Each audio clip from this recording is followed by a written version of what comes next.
राधानगरी तालुक्यातील पाटपन्हाळ इथल्या जिल्हा परिषदेच्या शाळेच्या पाठीमागील बाजूला काही अंतरावर उंच डोंगर आहे।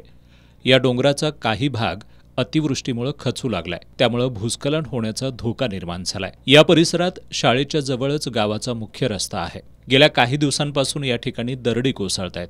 पाऊस वाढला तर मोठ्या प्रमाणात इथं भूस्खलन होण्याची भीती व्यक्त होतीये। 2 वर्षांपूर्वी डोंगर खचल्यानं पाटपन्हाळ गावाचा मुख्य संपर्क तुटला होता। त्यावेळी प्रशासनानं पिचिंग करून दरडी कोसळण्यापासून रोखल्या होत्या। मात्र आता दुसऱ्या ठिकाणी दरडी कोसळायला सुरुवात झाल्यानं ग्रामस्थ भीतीच्या छायेत आहेत। पाटपन्हाळ धनगरवाडा शाळेच्या पाठीमागे 100 मीटर अंतरावर भूस्खलन व्हायला चालू झालेलं आहे। त्यामुळे शासनाने त्याच्यावर गंभीर उपाययोजना करावी। मेन रोडपासून 100 मीटर अंतरावर हे भूस्खलन व्हायला चालू झालं आहे।